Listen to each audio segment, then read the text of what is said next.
sans plus tarder, moi, je vous propose qu'on commence. Donc, je vais présenter Dominique Créziac, qui est donc maître de conférence à l'Université Savoie-Mont-Blanc. On se connaît depuis de nombreuses années. On collabore sur ce projet avec plusieurs universités. Elle va nous expliquer. Et donc, Dominique travaille à l'Université de Savoie. Son domaine de recherche et d'expertise est le comportement du consommateur, avec plus particulièrement la consommation responsable. Voilà, donc sans plus tarder, je te donne la parole, Dominique, et, pour que tu nous expliques ce projet de recherche et les résultats que nous avons obtenus. Tout à fait. Alors, merci Elisabeth. Donc, effectivement, on se connaît depuis assez longtemps. Ce n'est pas la première fois qu'on commet des recherches ensemble. Et cette fois-ci, ça s'est porté sur des questions liées à la durabilité du tourisme qui sont quand même enfin, deux thématiques qui nous intéressent depuis longtemps. Donc, plus précisément, ce que je vais présenter, ce sont des premiers résultats exploratoires sur une enquête qu'on est en train de mener et de travailler autour de la question du tourisme d'aventure et de ses répercussions sur les territoires. Alors, répercussions en termes plutôt de contribution, c'est-à-dire que ce qu'on va aborder à travers cet exemple-là, la thématique du mécénat.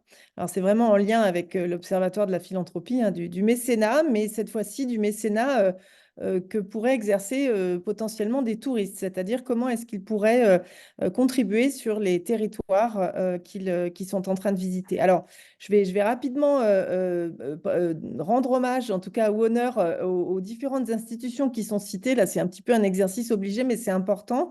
L'idée, c'est que ce projet de recherche, c'est vraiment une conjonction finalement d'intérêts, de centres d'intérêt de recherche et puis d'intérêts aussi institutionnels, puisque la question du tourisme durable, bah, c'est au cœur des problématiques de la chaire de recherche que j'ai la chance de diriger au sein de l'Université Savoie-Mont-Blanc avec mon laboratoire de recherche qui est l'IREJ. Et puis, ça rejoint évidemment vos préoccupations, l'Observatoire de la philanthropie. Et puis, ça va trouver son financement et son application au sein d'un grand programme de recherche francophone qui s'appelle Relief et qui va réunir l'Université Savoie-Mont-Blanc, l'Université du Québec à Trois-Rivières et nos collègues suisses de la Haute École suisse du tourisme euh, dans le Valais. Donc, sur l'Université Savoie-Mont-Blanc, là, les résultats que je présente, bah, c'est issu de travaux qu'on mène avec Élodie Manté, donc de l'Université Savoie-Mont-Blanc, Elisabeth Robineau et Léo Trépeuch donc de l'UQAM et du QTR, et puis nos collègues suisses, Anne-Sophie Fioretto et Roland Chec. Donc, je crois que Roland est aussi par là. Et alors, attends, je vais essayer de changer. Voilà. Il y a vraiment cette idée de convergence d'intérêts. Élodie Manté, au sein de l'équipe de l'USMB, est une personne qui travaille sur la question des contributions des tourismes ou des acheteurs, des contributions philanthropiques. C'est aussi un sujet sur lequel Elisabeth et Léo, vous travaillez. Et ça rejoint également les préoccupations des observations des sujets émergents dans le tourisme qui sont menées au sein de l'Observatoire du tourisme à l'Université suisse.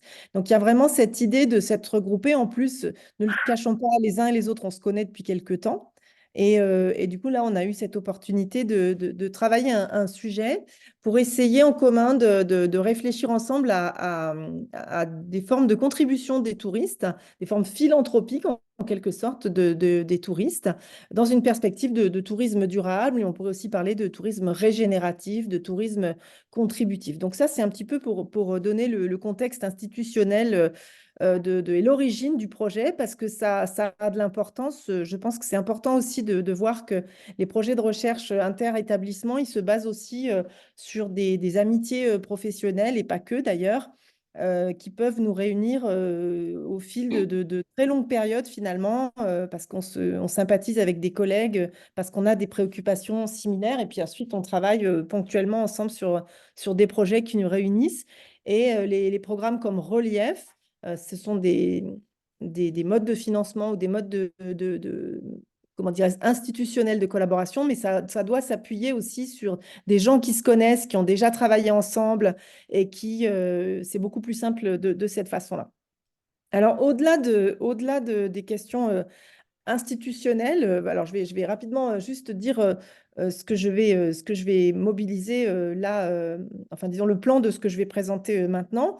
Notre objectif avec ce travail de recherche, c'était de regarder dans un contexte tout à fait particulier qui est celui du tourisme d'aventure, comment des touristes peuvent et ont contribué au-delà de leurs dépenses sur place et de leur contribution traditionnelle de touristes aux destinations qu'ils ont pu visiter. Alors, dans un premier temps, je vais présenter des éléments de revue de littérature autour justement du tourisme d'aventure et puis de la contribution des touristes.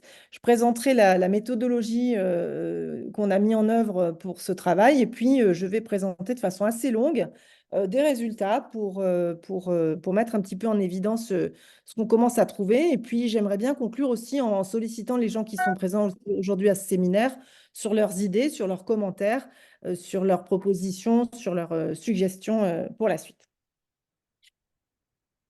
Alors, je suis obligée de changer mon fusil d'épaule. Voilà.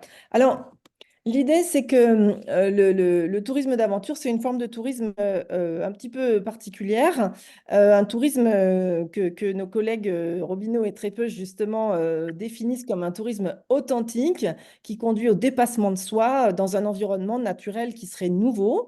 Et ce tourisme donc, qui implique un engagement du corps, qui implique un déplacement relativement lointain, c'est souvent des séjours touristiques relativement longs mais qui ont reçu peu d'intérêt dans la littérature. Et pour autant, il y a un intérêt vraiment stratégique et managérial évident autour de cette forme de tourisme, parce que c'est le secteur touristique qui a connu, ou l'un des secteurs touristiques qui a connu la plus forte progression ces dernières années, notamment d'après l'Organisation mondiale du tourisme, mais aussi plusieurs chercheurs qui ont travaillé sur ces domaines-là.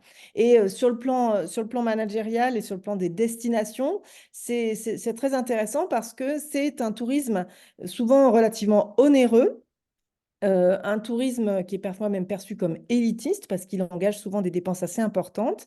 Mais finalement, la recherche montre que les pratiquants de cette forme de tourisme d'aventure pourraient être ou seraient plus respectueux des destinations visitées, motivés en cela par la recherche de reconnexion à la nature.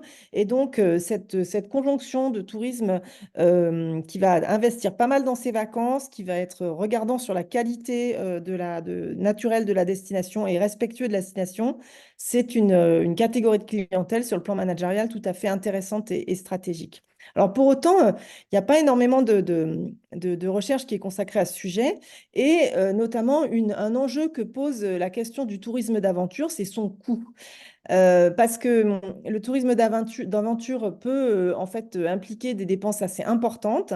Et là aussi, des travaux de recherche qui ont été menés ont montré qu'une partie de ces aventuriers ou touristes d'aventure, je ne sais pas comment on doit les qualifier, puisqu'il y a des formes beaucoup plus extrêmes que d'autres, mais même dans des formes relativement conventionnelles, certains vont faire appel à des financements externes pour financer leur voyage. Et notamment peut-être du love money, c'est-à-dire des cadeaux ou des financements par la famille ou par les amis à l'occasion d'anniversaires, à l'occasion de mariages ou d'événements comme ça.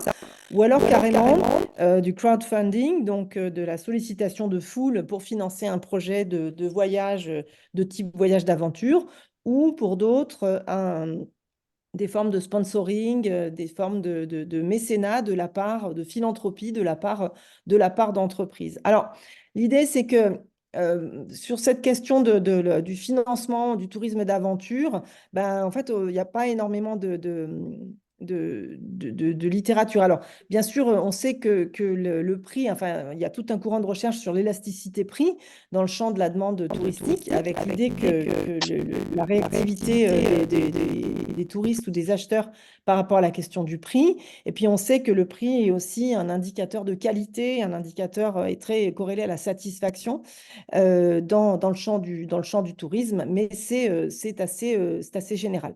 Alors, en ce qui concerne la question du financement externe des voyages, c'est-à-dire ne pas financer soi-même intégralement son voyage, eh bien là, il y a les travaux de Clark et de ses collègues, mais qui ont plutôt porté sur la question des contributeurs, c'est-à-dire les gens qui acceptent de donner de l'argent à quelqu'un d'autre, donc de voyager en quelque sorte par procuration, en mettant de l'argent sur la table ou à l'occasion d'un cadeau pour financer le voyage de quelqu'un d'autre. Mais là aussi, Clark n'aborde pas du tout la question de l'impact que ça peut avoir sur l'expérience des voyageurs eux-mêmes. Il y a tout ce travail sur les contributeurs, mais pas sur les voyageurs. Alors, la question de la philanthropie, donc de financer des éléments touristiques, elle va apparaître aussi dans la littérature sur la philanthropie d'entreprise qui financerait des projets touristiques. Mais là aussi, la question de l'expérience des voyageurs qui sont cofinancés ou partiellement financés par quelqu'un d'autre dans leur voyage n'est pas forcément abordée. Alors, nos collègues ici présents avaient travaillé sur cette question du financement externe du voyage d'aventure, notamment, donc, comme je l'ai dit, le love money, c'est-à-dire des cadeaux ou des amis, la famille qui contribuent, des sponsors ou éventuellement de la philanthropie. Et leurs travaux préliminaires ont montré qu'en fait, ça modifie l'expérience qui est vécue parce que ça met en exergue une notion qu'on va beaucoup mobiliser dans la suite de ce travail et qui est la notion de redevabilité. Donc, la notion de redevabilité, c'est le fait que quand on donne quelque chose à quelqu'un, il nous est redevable. Donc, il y a cette logique de donner et de prendre. Et finalement, les personnes que Robineau et Trépeuch avaient interviewées disent dans leur enquête, dans leur étude qualitative, témoignent que eh bien, des fois, ils se sentent un peu obligés de faire des photos, de tenir un blog, de rendre compte finalement de leur voyage. Et certaines fois, il y a cet aspect un petit peu ambigu de ne pas toujours avoir très envie de devoir témoigner du voyage qu'on a fait sous prétexte de rendre des comptes, entre guillemets, aux personnes qui ont financé le voyage. Et ça fait penser évidemment aux travaux de Marcoux sur la question de la réticence de certains consommateurs à s'engager dans des logiques de don contre don dans le domaine de la consommation et qui parfois préfèrent payer pour être totalement indépendants dans leur choix de consommation. Donc ça, c'est tout un ensemble de travaux qui va nous aider dans la suite de notre raisonnement. Alors, le deuxième ensemble de travaux et qui s'articule évidemment avec ça, c'est basé sur les travaux qu'a mené notre collègue Élodie Manté avec son collègue américain Anil Bilgian sur la question des contributions des touristes dans sous forme de mécénat, en tout cas de charité ou d'arrondi en caisse notamment. Et ils ont montré dans le papier que je cite là que c'est pas toujours évident d'obtenir l'adhésion en fait des touristes à qui on demande de contribuer sur les destinations. Ils sont souvent partants pour payer, partants pour soutenir des causes locales, mais il y a des ambiguïtés quant à savoir qui est derrière, qui organise cette philanthropie. Est-ce que c'est l'Office du tourisme? Est-ce que c'est la destination? Est-ce que c'est le magasin qui accueille enfin, comment dirais-je, qui propose l'arrondi en caisse? Se pose bien entendu la question de la confiance dans les personnes qui vont récolter cet argent. Donc, c'est tout à fait intéressant, mais souvent ambigu, cet aspect de proposer des contributions à des touristes sur des destinations touristiques. En tout cas, c'est un projet en cours dans lequel les travaux qu'on mène en ce moment vont contribuer.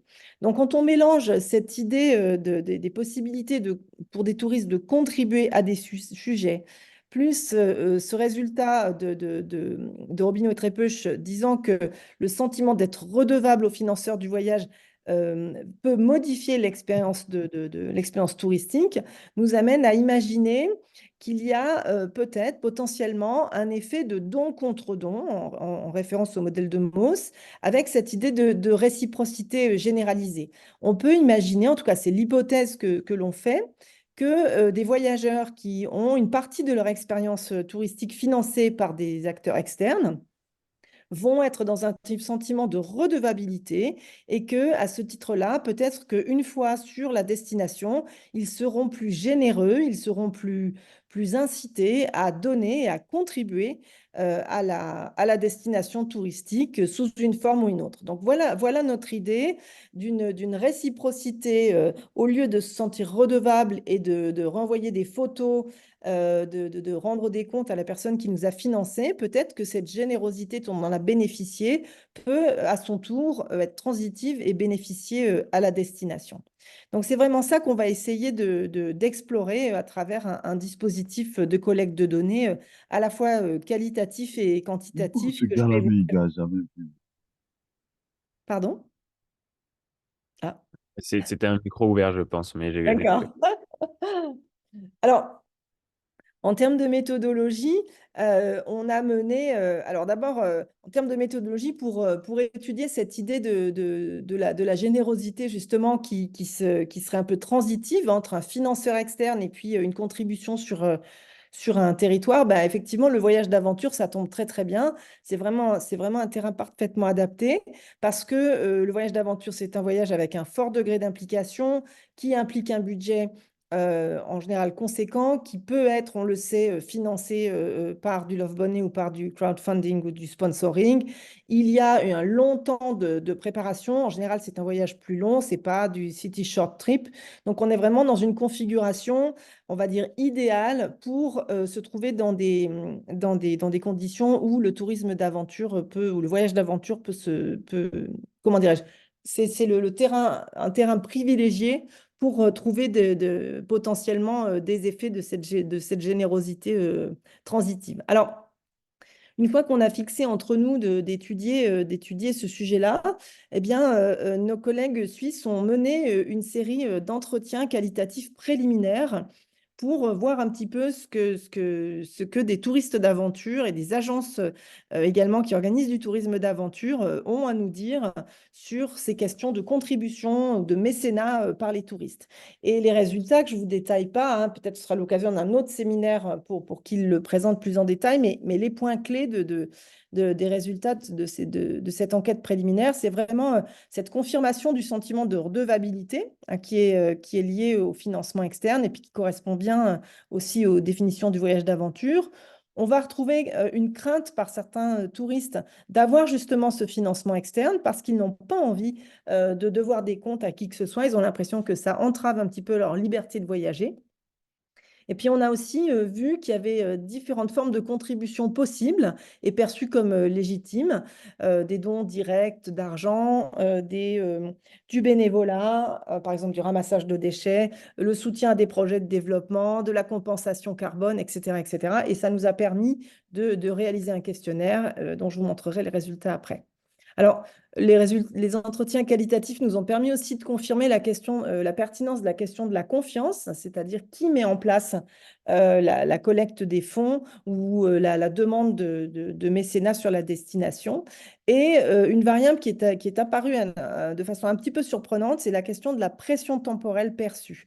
En effet, une partie des répondants ont dit qu'ils auraient aimé contribuer davantage, mais que pendant tout au long de leur voyage, ils n'ont pas eu le temps et de ce fait, une partie des contributions ont eu lieu après, ou en tout cas, ils auraient souhaité avoir la possibilité de contribuer après, une fois revenus dans leur pays d'origine, à la destination qu'ils viennent de visiter. Donc, ça nous a incité à intégrer dans notre enquête la question de la pression temporelle perçue pour voir ses effets sur la propension à contribuer sur place.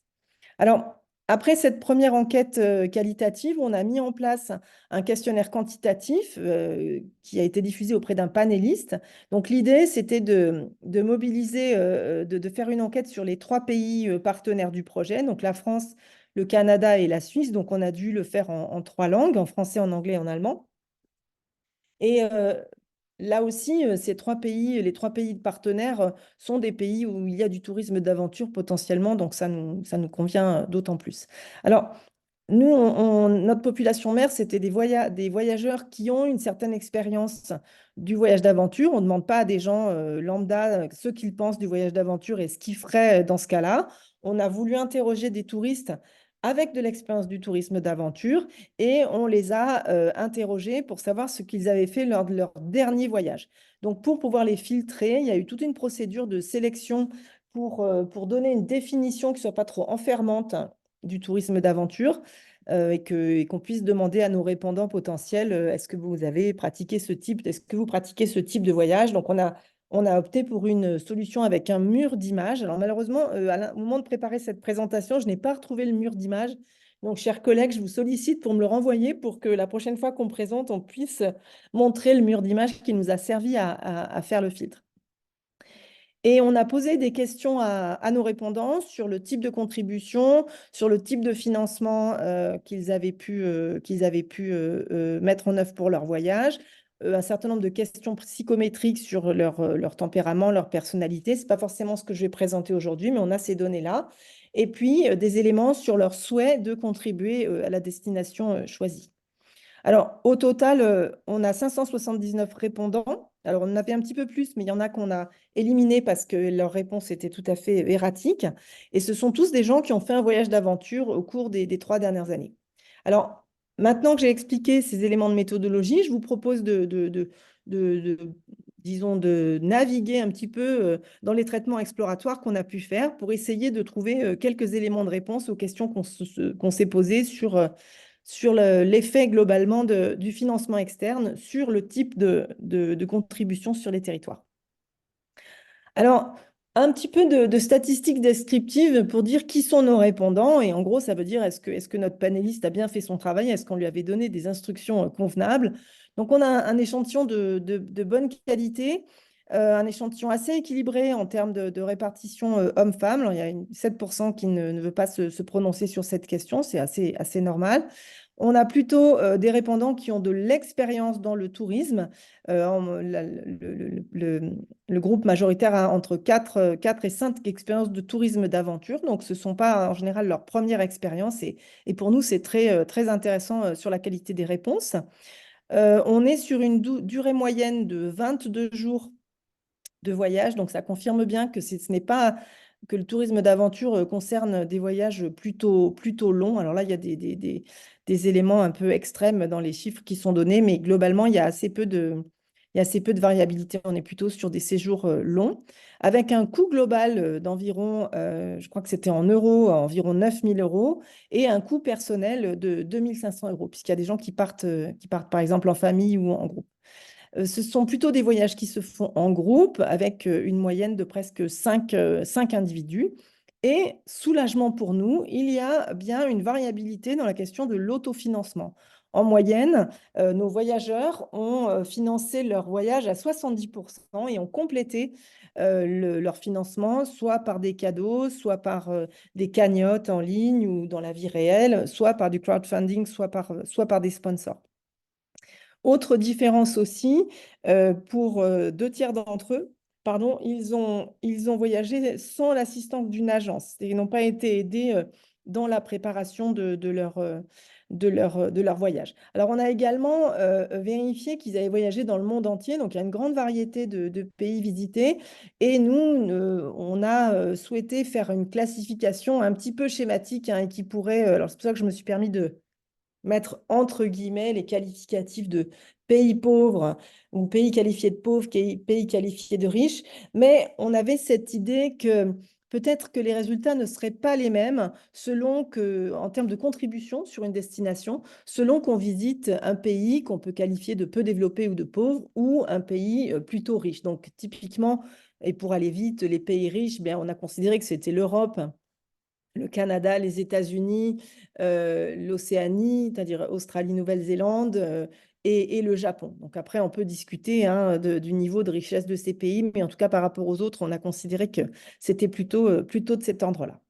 Alors, finalement, si on en vient à décrire le mode de financement du voyage, eh bien, on voit que, donc c'est le schéma qui est en bas à droite, le financement de ce voyage a demandé des efforts à nos répondants. Et là aussi, on leur a proposé un commentaire à plusieurs endroits du questionnaire et on voit que certains nous racontent qu'ils ont économisé pendant longtemps pour se payer le voyage de leurs rêves ou qu'ils se sont un peu privés pour mettre en œuvre ce voyage. Donc, on voit que la question du financement n'est pas du tout anodine dans le tourisme d'aventure et c'est tout à fait convergent avec la littérature.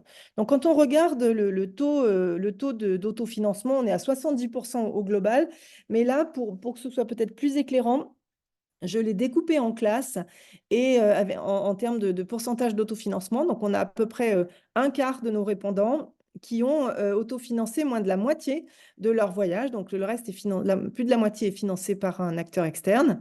Un autre quart a financé entre 50 et 80%, et puis un autre quart entre 80 et 100%, et puis le dernier gros quart, on va dire, a financé intégralement son voyage.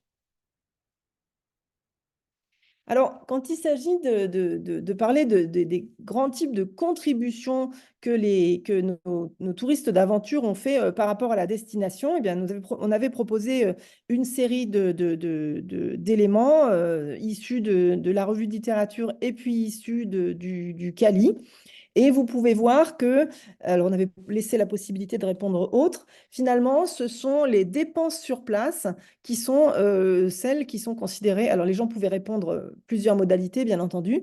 En tout cas, c'est les dépenses sur place qui ont été le plus perçues comme des contributions, dépenses sur place, taxes de séjour, mais aussi la simple présence sur place qui a également été beaucoup citée. On va trouver d'autres éléments du type bénévolat, projet de développement, de la compensation carbone, du don en nature et puis, ou en argent, et puis le fameux arrondi solidaire qui a été relativement peu mobilisé. Autre, finalement, il n'y avait rien d'intéressant. Alors, pour la suite de la présentation des résultats, en fait, certaines fois, je vais présenter les résultats action par action, action de contribution par action de contribution, mais d'autres fois, j'ai choisi de les répartir en deux catégories en rassemblant finalement des contributions qui correspondent à des dépenses touristiques qui sont liées à une prestation de service ou qui sont obligatoires, comme la taxe de séjour, on ne peut pas tellement y échapper. Et puis les autres, comme le bénévolat, la compensation carbone, le don, l'arrondi solidaire, le projet de développement, eh bien ça, j'ai considéré que c'était des dépenses facultatives et je les ai qualifiées de mécénat de la part des touristes. Et là, on s'aperçoit que finalement, la répartition est de 41, enfin, là encore, les personnes pouvaient répondre plusieurs éléments, mais en tout cas, 41% de notre échantillon a réalisé des actions que je qualifierais de mécénat. Alors maintenant, on va essayer d'expliquer un petit peu ces actions de mécénat. Alors déjà, est-ce qu'il y a un effet du pays d'origine sur les types de contributions que les touristes ont pu mener? Eh bien oui, il y a un type de contribution. Donc, amis canadiens, je me permets de vous féliciter parce que il y a un peu plus de mécénat de la part des touristes canadiens par rapport à l'ensemble de l'échantillon. Nos répondants en français et suisse ont plus eu tendance à pointer comme contribution pour les territoires d'accueil les dépenses touristiques, c'est-à-dire les dépenses qu'ils font sur place, les achats qu'ils font sur place, la taxe de séjour, donc des dépenses vraiment liées à une prestation de service ou à une obligation. Alors, si on rentre un petit peu dans le détail, eh bien, on s'aperçoit qu'effectivement, la compensation carbone particulièrement a été bien mise en avant, le bénévolat, les projets de développement, et puis l'arrondi solidaire, c'est vraiment plutôt du fait de nos touristes canadiens, alors que les touristes suisses et français, dans notre échantillon en tout cas, ont davantage mis en évidence ou mis en avant leur contribution sous forme de dépenses sur place. Alors, de façon plus surprenante, eh bien, nous avons voulu regarder s'il y avait des différences dans le type de contribution selon les pays qui sont visités. Alors là, j'ai repris ma catégorisation entre pays, entre guillemets, pauvres et pays riches. Eh bien, en fait, il n'y a pas de grande différence globale entre mécénat et dépenses touristiques selon les pays. Vraiment, on n'est pas du tout sur des écarts significatifs. Donc, il n'y a pas d'effet en fait du type de destination. Par contre, quand on rentre dans le détail des contributions, là, on voit un petit peu plus d'écart. On voit que le don et les projets de développement, donc c'est plutôt la ligne, la colonne. Je sais pas si on voit mon pointeur. Est-ce que quelqu'un peut me dire si on voit mon pointeur? Oui, Oui, on le on voit. le voit. OK. Donc là, on voit que c'est plutôt effectivement le don. Les projets de développement, bah, ça va plus on va plus le retrouver dans des destinations qu'on va qualifier de pauvres. Et la compensation carbone, on va plus la trouver dans des destinations plus riches. Alors, entre les pays, quand on rentre, je ne l'ai pas affiché là, mais quand on regarde un petit peu plus précisément au sein des pays pauvres, là aussi, il y aurait sans doute un article à faire sur ce sujet-là, mais tous les pays pauvres ne sont pas logés à la même enseigne. Et on voit par exemple qu'un pays comme l'Inde est un pays qui bénéficie de beaucoup de dons par rapport à d'autres pays pauvres comme le Moyen-Orient ou l'Océanie ou les îles, les Caraïbes par exemple, qui ne sont pas du tout dans le même registre. Donc là aussi, il y a encore des subtilités, mais au global, les contributions ne sont pas vraiment différentes entre les pays riches et les pays pauvres. Ce qu'on voit maintenant, c'est que c'est qu'on n'est plus, alors on peut le dire de façon très triviale, finalement, nos touristes ont eu tendance à être plus généreux avec l'argent qui n'est pas le leur, donc avec l'argent des autres. Alors, qu'est-ce que je veux dire à travers cette affirmation très péremptoire? C'est que au global, plus il y a de financement externe dans le budget de nos voyageurs, plus ils ont fait des contributions de mécénat. Et notamment par rapport à dans le détail, beaucoup par rapport à la compensation carbone. Les voyageurs qui se sont finalement autofinancés, hein, notamment à 100% d'autofinancement, eh bien, ils considèrent qu'ils ont contribué sur les destinations d'accueil à travers leurs dépenses touristiques et ils ont beaucoup moins mobilisé d'actions de mécénat. Donc, on a vraiment, et c'était une hypothèse clé de notre projet de recherche, un effet positif d'un financement externe sur les contributions de type mécénat, les contributions facultatives des touristes sur les destinations. Donc ça, c'est vraiment un résultat clé, je pense, de ce travail. Alors là aussi, si on détaille un petit peu, bon, peut-être qu'on ne va pas détailler, ça revient un petit peu au même. Hop. Alors, on a voulu essayer de comprendre aussi ce qui peut influencer le type de contribution qu'on peut faire sur une destination. Et au fil de la discussion, il nous a semblé avec mes collègues chercheurs que la question du sentiment de culpabilité vis-à-vis de la destination pouvait jouer. Et effectivement, on voit que quand on mesure la question de la culpabilité de ne pas faire plus pour la destination, eh bien, on voit que c'est très relié positivement au fait de favoriser la compensation carbone, le don, le bénévolat, les projets de développement, l'arrondi solidaire. Donc, ça a vraiment un effet positif sur les actions de mécénat par rapport à des dépenses touristiques beaucoup plus courantes. Donc, l'idée n'est pas de se sentir coupable de façon générale, mais coupable de ne pas en faire plus pour la destination.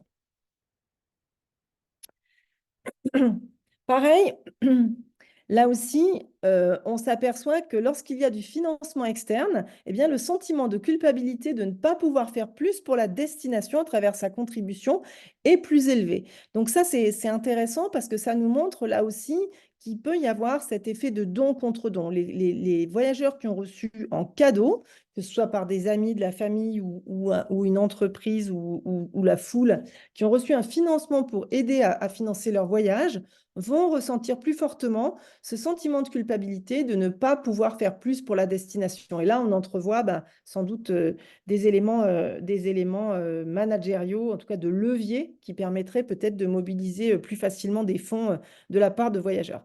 Et c'est à noter que ce sentiment de culpabilité de ne pas pouvoir faire plus pour une destination est tout à fait indépendant du type de pays qu'on visite. On est vraiment au même niveau de ressenti que nos voyageurs aient visité dans des pays plutôt pauvres ou dans des pays plutôt riches. Alors, on a demandé également à nos voyageurs s'ils avaient le souhait d'aider la destination. Et ce dont on s'aperçoit, c'est que finalement, il n'y a pas d'effet du pays visité. Le souhait d'aider la destination, de contribuer sur la destination qu'on visite, n'est pas lié non plus au type de pays visité. On a vraiment des scores identiques, qu'il s'agisse de visiter des pays pauvres ou des pays riches.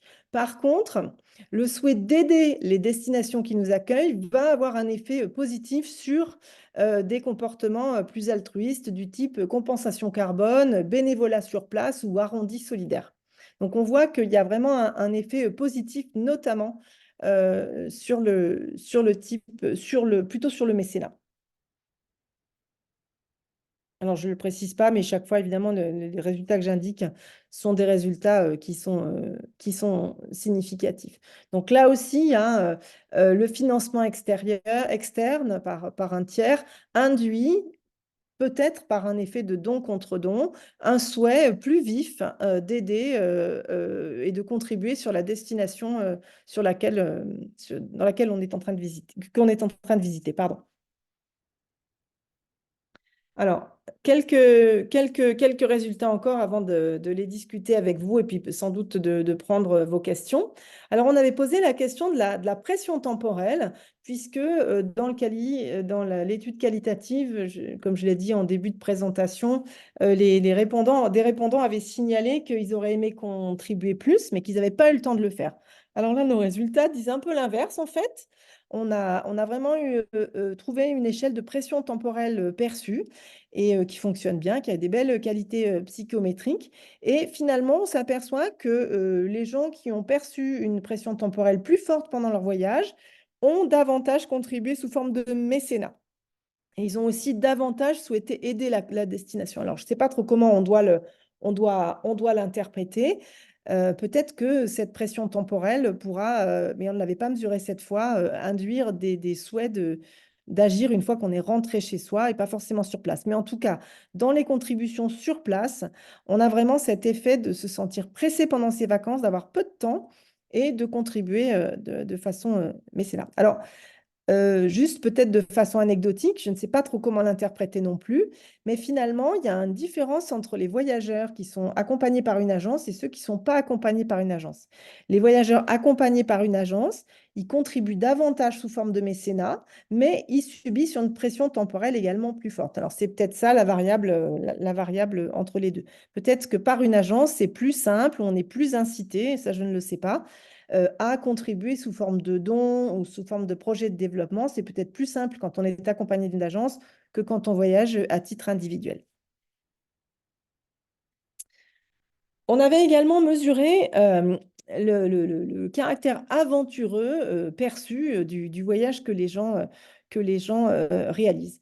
Et là aussi, on constate un effet positif, c'est-à-dire que lorsque les voyageurs ont trouvé que leur voyage était difficile, compliqué, eh bien, c'est corrélé positivement avec leur souhait d'aider la destination et ça favorise les contributions de type mécénat.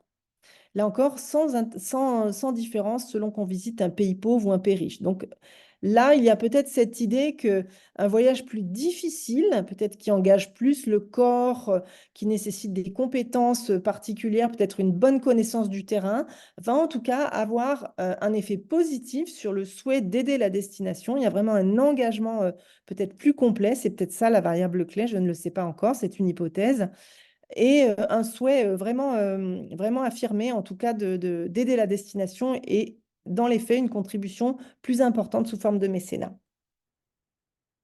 Alors, on arrive au temps un petit peu de la discussion et de la conclusion. Alors, je voudrais d'abord rappeler les résultats clés, on va dire, de cette première approche de nos données.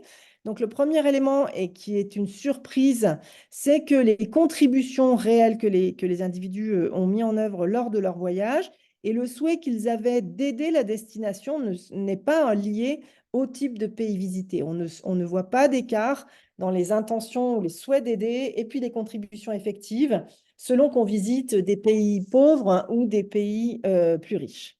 Deuxième élément qui est plus conforme à notre hypothèse, c'est que lorsqu'il y a un financement externe, eh bien, cela augmente les contributions facultatives. Donc, il y a peut-être un effet de générosité, d'autant plus qu'il est avec l'argent des autres, mais ça augmente aussi le souhait d'aider la destination d'accueil. Donc là, on a vraiment une confirmation en tout cas de cette tendance à une générosité reçue qui s'exprimerait auprès d'un tiers. On voit aussi, je ne sais pas trop comment l'interpréter, peut-être que vous aurez des idées, que la pression temporelle perçue dans le voyage, le fait de faire beaucoup d'activités, d'avoir l'impression qu'on a peu de temps, eh bien, c'est lié également positivement au fait d'aider, ainsi que la difficulté perçue du voyage. Le caractère aventureux, plus engageant, c'est effectivement lié positivement à des actions de mécénat de la part des touristes. Donc ça, c'est nos résultats clés. Donc, à partir de là, on voit que ce cadre du don contre don pourrait vraiment constituer une voie, un éclairage en tout cas pertinent sur ce type de pratique.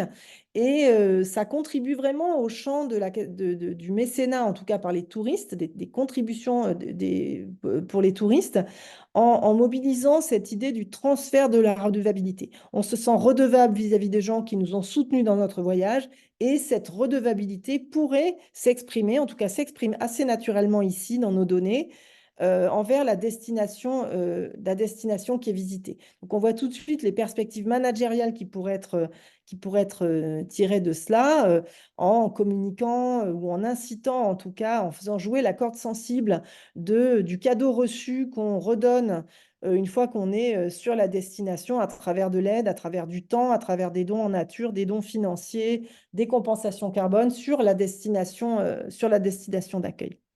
Alors là où j'aimerais vous interroger, chers collègues, c'est peut-être sur les perspectives de recherche qu'on pourrait développer après cette première étape exploratoire, et notamment sur l'effet éventuel de la légitimité perçue, pour l'instant on ne l'a pas mesuré, la légitimité perçue des différentes formes de contribution.